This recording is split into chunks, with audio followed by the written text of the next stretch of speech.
So take a second, subscribe, hit the thumbs up. If you want to hit the notification bell, you go ahead and do that. If not, I'm okay with that. But if you subscribe and hit the thumbs up, that helps us out a lot. If you're listening to us on iTunes, give us a like and leave a review. If you think we suck, tell us we suck, but make it a 5-star you suck. Because that's the only thing that helps. Hold on, stop. Welcome back to the Shit Show 2.0. Okay, Boomer. Damn millennials. Wow. Did not know that. Even flirters who are obviously mentally ill. You want to be my wife? Oh, this is going to go downhill real quick. What is going on? And welcome to Take on the World with Vina Hole. Vina Hole. Now you know who I am, motherfucker. That's a new type of beer, Wiener Hole. Yes. Goes well with the Wiener Schnitzel. And Mike D. We're here again this week. Lexi got called into work last minute and is unable to join us. So we're in the middle of our Halloween series. And Lexi actually had the topic this week, so she did all the research, so I did none for that topic. What was her topic?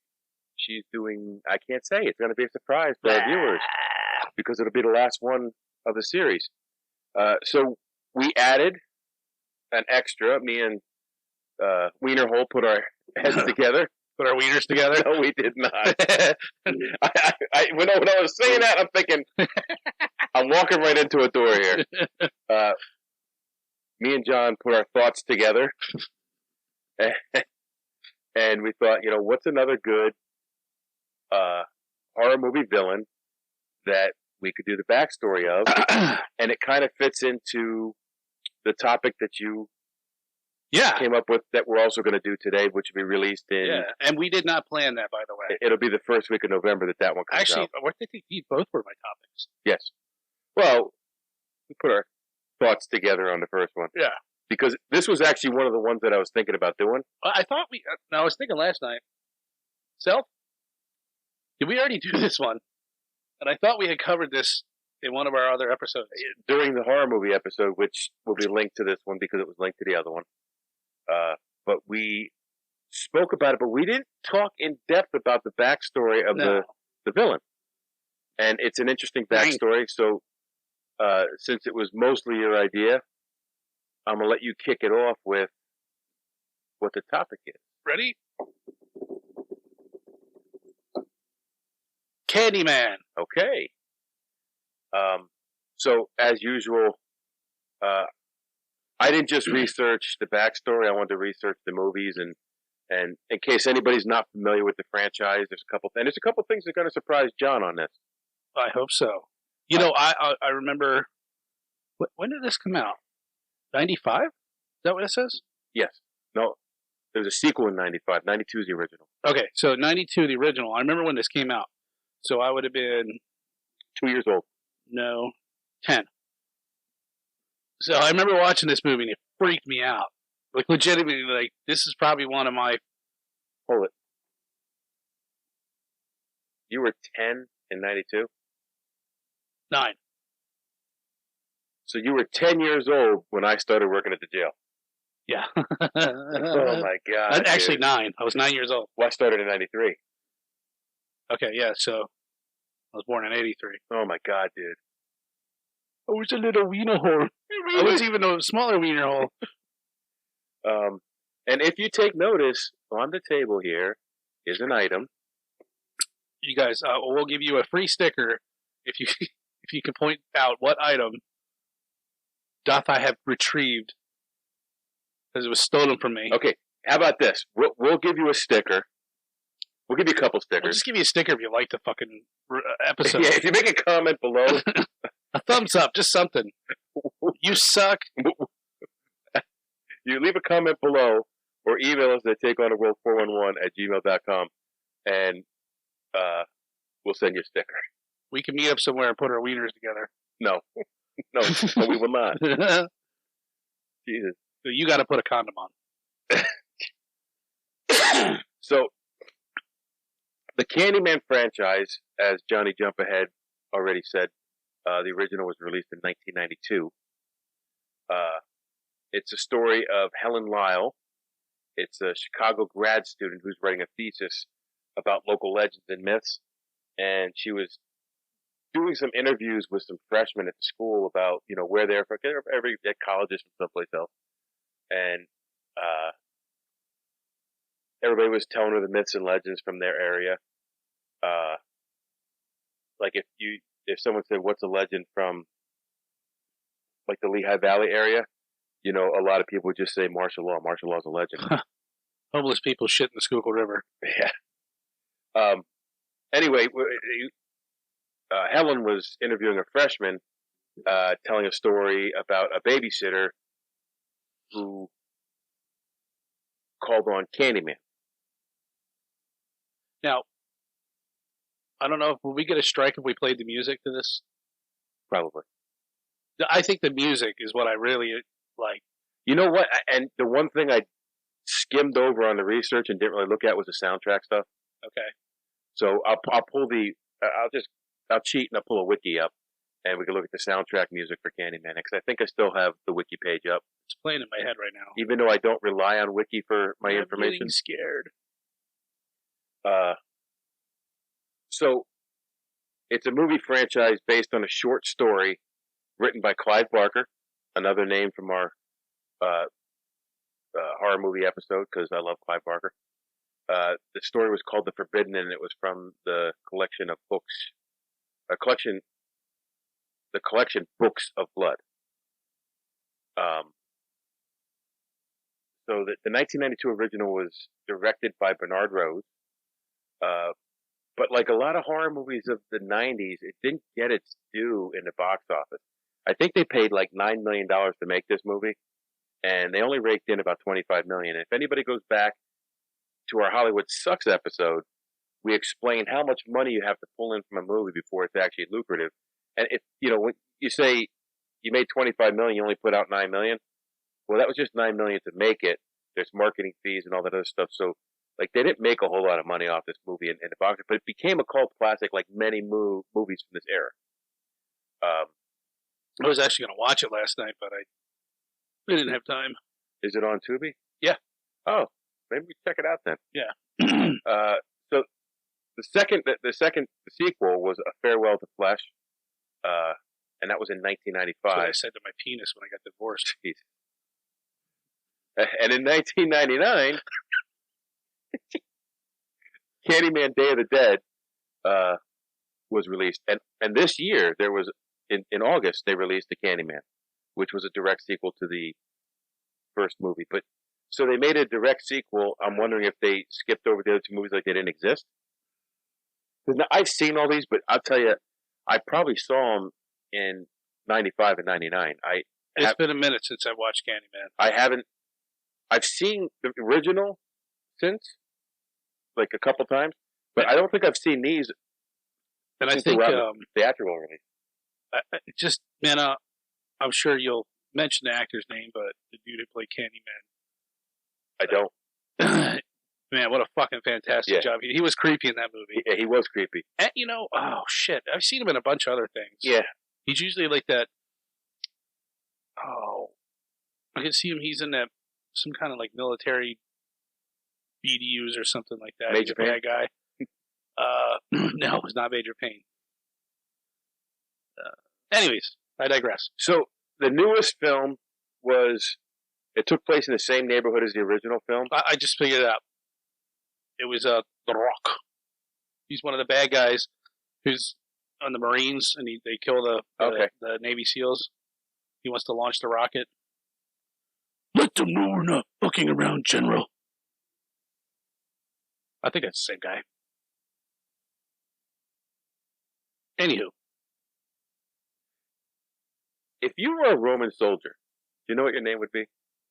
Johnny Jump Ahead? What? Wienerhole? Janus Interruptus. Anyway, so the 2021. You know something? Okay, I'll stop. The 2021 film was done in the same neighborhood, except now the neighborhood is gentrified. What does that mean? It's, Run down? It's no, it's no longer an urban neighborhood. It's a yuppies and. Oh, I'm pretty sure that's right. I could be wrong. I meant it's gender fluid. I'm sorry, we're way off.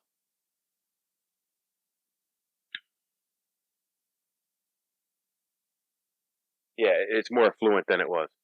Okay, Like, it was the ghetto in the first movie, and now it is not. so it's like Reading. No. No. Reading is still the ghetto.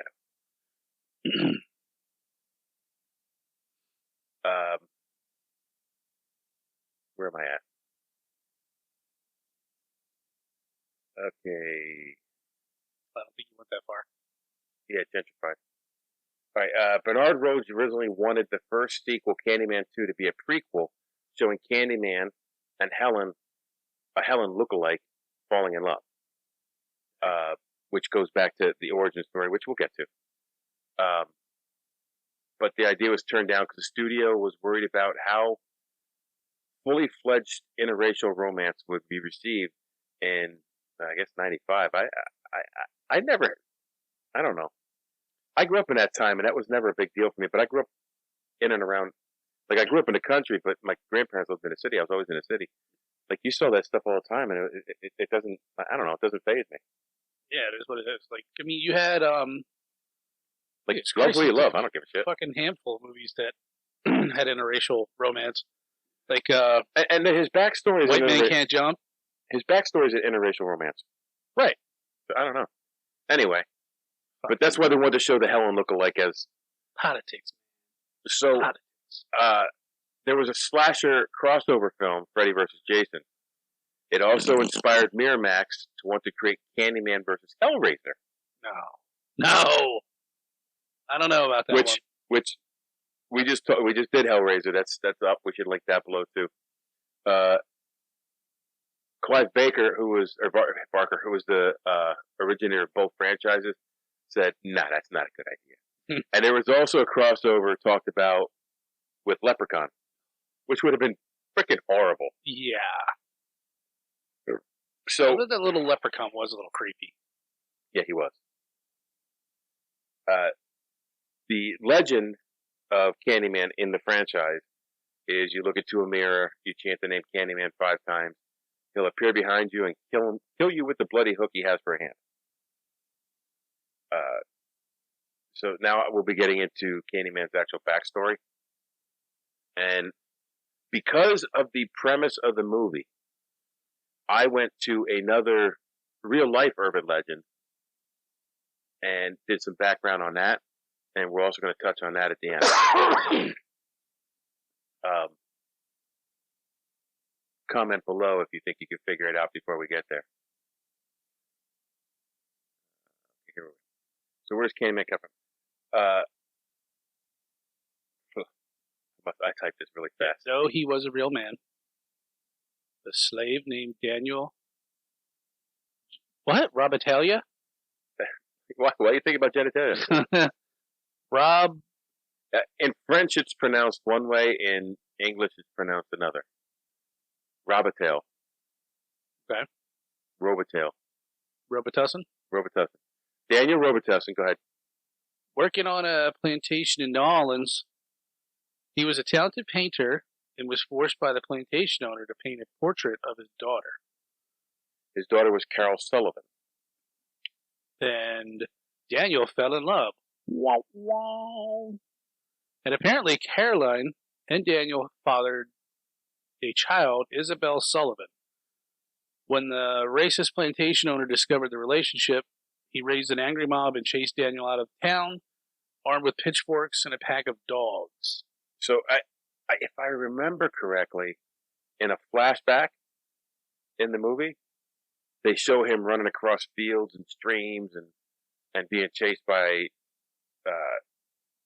these fucking yahoos. Yeah. I think you're right. Yeah. And they caught up to him near an old barn. He was tortured by the mob, and then they cut off his right hand with a rusty saw. Then, do that one? They covered him in honey and threw him in a beehive. Must have been one big goddamn beehive. I think they threw him on a beehive, or up against the beehive. But these bees are stinging him, and this little kid comes over and tastes the honey off his face, and it says Candyman, and then the crowd of Yahoo fucking racist bastards are, cheering, oh yeah, Candyman, Candyman. So sadistic little bastard. The bees swarmed and mortally wound him. Carolyn comes in and is restrained by her father, while her father taunts Daniel with a mirror, saying, "Oh, look how fucked up you look, motherfucker." Is that how he sounded? Probably a little more southern accent to it. And Daniel gasped out the words, Candyman. Carolyn takes the mirror and cradles it. The mirror holds the tortured souls of the Candyman and is the only remnant of her lover. She hides that in Daniel's birthplace. The mirror. The mirror. So that comes in a little bit later. So before he died from his injuries, he cursed the men who killed him and vowed he would return and exact his revenge. Well, technically, didn't the bees kill him? Well, they tortured him too. Okay. The mortal wound came from the bees. Just a movie about a man who kills bees. They cut his freaking hand off, so he's got to be bleeding now. Yeah. And I would assume that's because he was a painter. He probably cut his painting hand off. Probably because he touched a white girl. Well, that too. So after his death, Carolyn gives birth to Daniel's daughter, Isabel. She's born Creole, but she's raised by her mother as being white. So that's kind of the end of the backstory. Right. Yeah, I mean, it's for what it is. I mean, they only made one. Well, they did make a sequel, but I mean, it's been how many years? 20, almost 30 years since the sequel. Well, they made three movies back in the 90s and one this past year. Okay. Well, didn't we? I swear we just read that. I can't retain that in my little brain of mine. No. But we'll get into a little bit more of the Candyman and his powers and some of the other stuff in his background. The mirror grants Candyman his spiritual medium.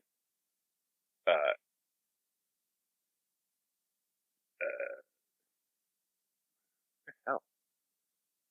And imbues his soul with, man, what? You drinking? You type this? No, I was watching TV. You want me to read this? Yeah. It imbues his soul with the strength to kill when called upon. Summoned to the mirror of his victims who only have to call his name 5 times. Candyman would murder them with a hook he now replaced with his hand. And not just any hook. This was like some bloody-ass stump, dripping, gnarly with like chunks of meat on it. And yeah. After he kills him, he returns to the mirror. The legend was born through this, and Candyman became a monster to those who knew the tale.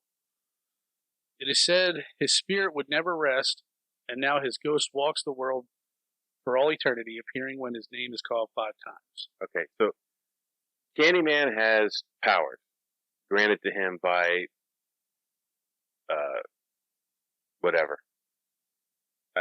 Through that mirror, he derives his power, but so one of his powers is that he's immortal. He's been around for a century. He doesn't age. He doesn't need to eat or drink. He's immortal. He's able to teleport at fast speeds, as well as phase through walls, and finds wherever his victims run before they get there. So if you run out of here and you go around and hide behind the coal bin, he's going to be standing there waiting for you. And correct me if I'm wrong here, but is it when like you call his name, he doesn't appear right away? He kind of like stalks you. So you might see like a bee flying around, and you're like, where the fuck did that bee come from? And there's like slight signs that he's in your realm, so to speak, right? Yeah, I think so. That's how they dragged the movie out. Yeah. And it, gives a little suspense to it, which is fun. He possesses superhuman strength. He was able to throw.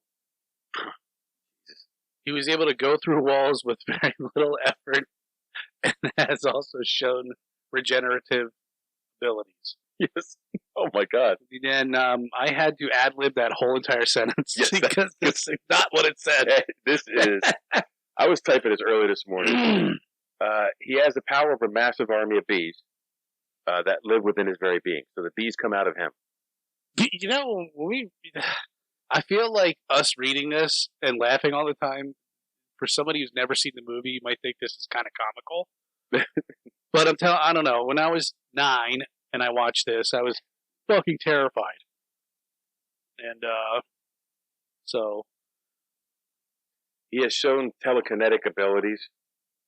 He has the ability to fly or levitate. And I didn't know that. He can become invisible to the naked eye, which keeps him from being recorded on surveillance cameras. Oh. So the mirror contains his soul, and the secret of his power, destroying it would end his existence. Also destroying his paintings, particularly the self-portrait, would damage him physically.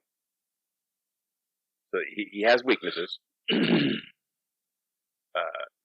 So if the concept of say this name 5 times in a mirror sounds a bit familiar, it is. If you think back, I think back to my own childhood, and I remember Bloody Mary. Scary one. Yeah. Did you ever do it? Yeah, nothing happened.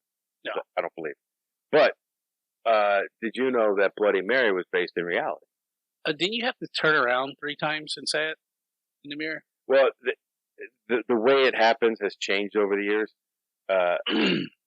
Back when most of your light in your house came from candles, you had to hold a candle and do it.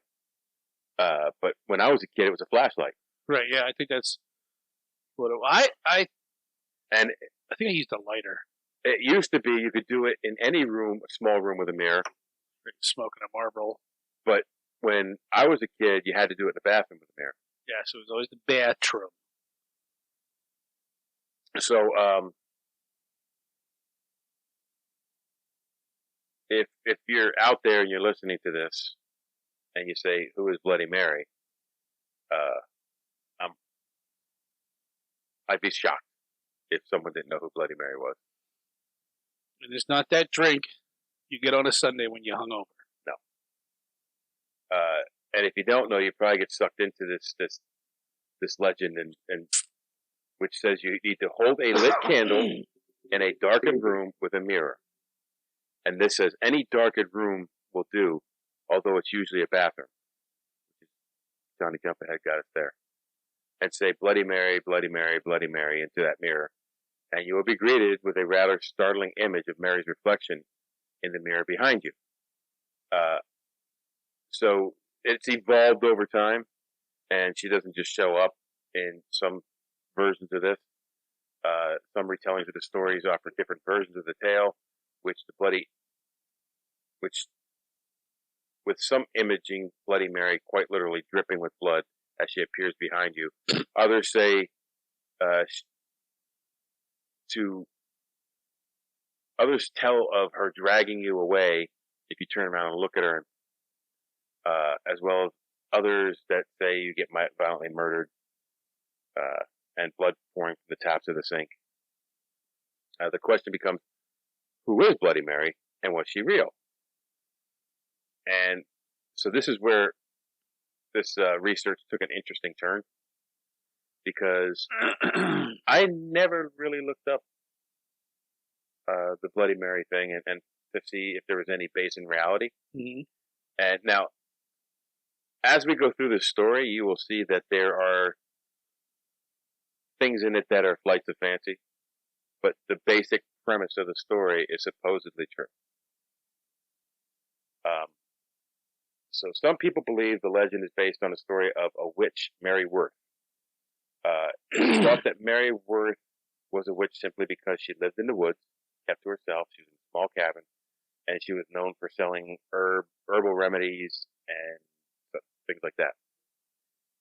Locals were very weary of her and didn't want to live too close, fearing that she would curse them or their animals.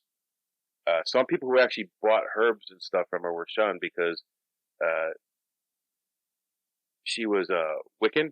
She practiced Wicca, and very religious at the time. Is that white magic or black magic? Wicca is like nature magic. So white magic. It's not really magic. It's just a lover of nature. They use herbs and stuff to homeopathic medicine and stuff like that. Mm-hmm. So in the area where Mary Worth's cabin was, some young girls went missing, and the people looked everywhere for them, and eventually they ventured towards Mary's cabin, searching for the girls. Of course, Mary denied any knowledge of the girls disappearing, but she was always under suspicion. It was rumored that because she was supposedly elderly and haggard, they said that she began looking more feminine and youthful. Which also made the villagers suspicious. But there was no proof that she did anything, so there's nothing they could do. The story continues with, they say, the miller's daughter, who one night was, she's sitting there, her mom's trying to treat her a toothache with the herbs that she had bought from Mary. And her daughter started hearing this mysterious noise. No one else could hear it, but she could. And she basically became mesmerized by it and got up and started walking out to the woods. So the miller's wife was, frightened, called for her husband, come here and help me, and follow her. They shouted and shouted to her, but she wouldn't come back. She didn't respond. It seemed like she was under some sort of spell. So they got some help from local town folk, and they're searching around the edge of the woods, and they see this light. And it's this weird light that shouldn't be there. So when they got close, they saw Mary Worth standing in the clearing next to an oak tree. So now this is where I think it's a little fanciful. She was standing next to this oak tree, pointing a wand at the miller's home, and it was almost glowing an unnatural light. And the miller's daughter was heading towards the light. Now, the reason I find this so a little bit far-fetched, so my daughter just walked out of the house. She's walking towards the woods. I run into town and get help instead of just chasing her down and grabbing her. Right. And then when I get back from town, after looking for her, she's still walking towards the woods. Like, she wants slow ass walker. Yeah, it's like Jason in reverse. So once the town folk and her father noticed what Mary was doing, she's doing leaves. Yeah. She's popping and rocking on the way. Yeah. They saw what Mary was doing, so they went after her with pitchforks. Oh, excuse me. You gonna live? No. They went after her with pitchforks and guns, and get your guns. She saw them coming. It broke the spell, and she tried to run for the forest. But the father quickly loaded his gun with a silver bullet, and he shot her in the hip. In the hip. Ow! So she was caught. They grabbed her, drug her kicking and screaming, tied her to a stake, and built a bonfire so they could dispose of the witch for good.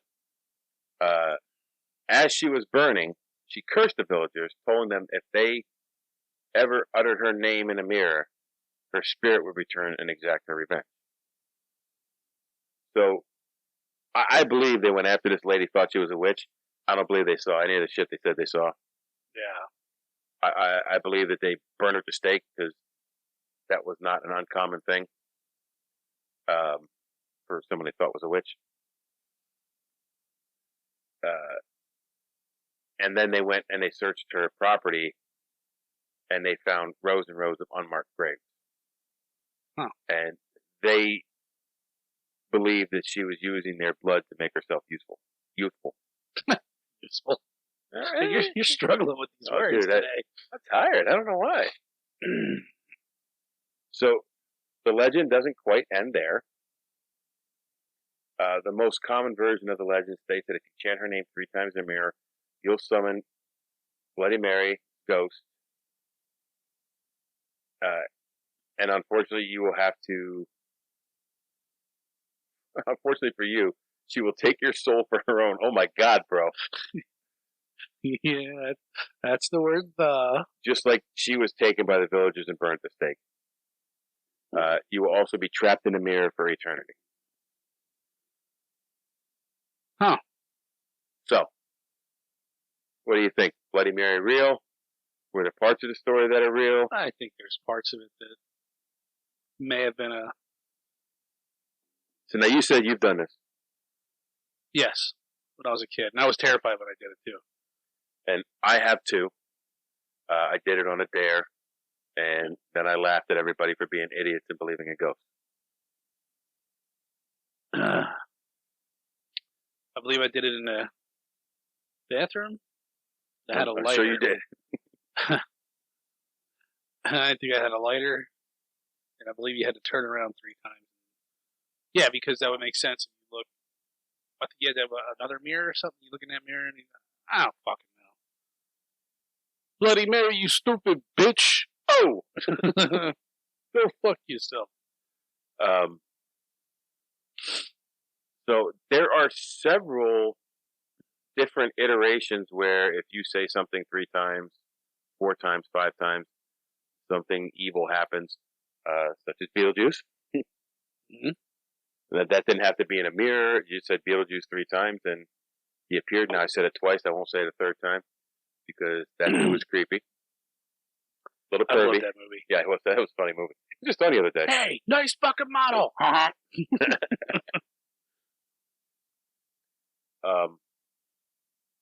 That's Candyman. Yeah, okay, Candyman. I thought it was going to be a little bit longer. No, there wasn't much background information. They should redo it and make him Handyman. Say his name and he shows up and starts fixing shit in your house that's broken. All right, notice your trap underneath your sink's leaking a little bit there, Sonny. Let me get that for you. And then he beats him to death with a wrench. Sink's fixed.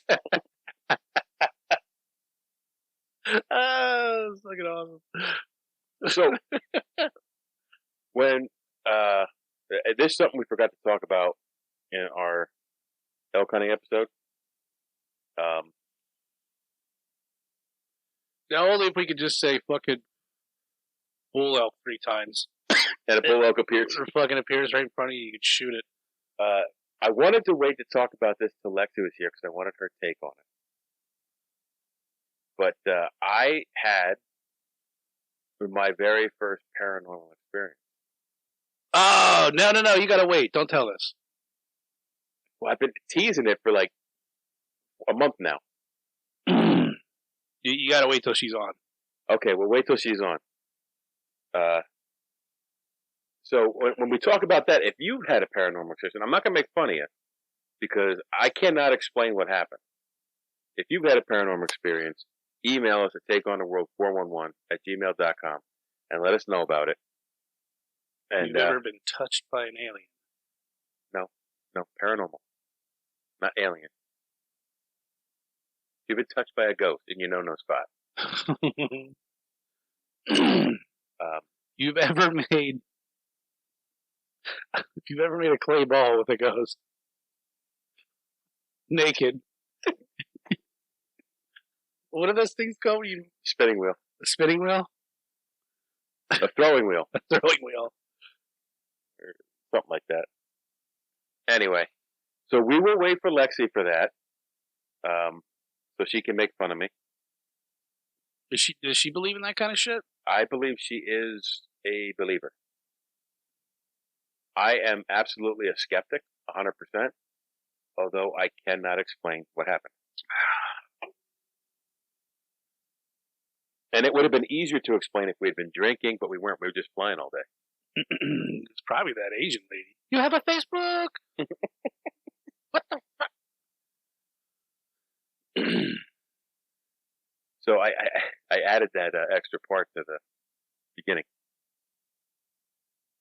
Oh, great! Yes. All right. Which one did it air on? The one that goes up next week, but not the YouTube one. The one on Anchor. So it's not on the video; it's on the one on Anchor. Okay. So that's the Candyman. I actually enjoyed the movies when I was younger. I didn't think they were particularly super scary. I'm looking forward to the new one. It came out in August, Yeah, I want to watch that. so the likelihood is if we ever go back down to Robin V's, he has all of these. Does he? I'm sure he does, because he's got, dude, binders and binders and binders and binders of horror movies and movies in general. So that's it. This is a short one this week. We took on the Candyman and his backstory, his origin. So you go on out there and get your candy ass and take over the world. Or take it on. Don't take it over. Whatever. Hold on, stop. Welcome back to the Shit Show 2.0. Okay, Boomer.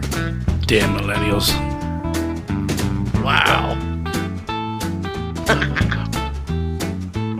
Did not know that. Even flirters who are obviously mentally ill. You want to be my wife? Oh, this is gonna go downhill real quick.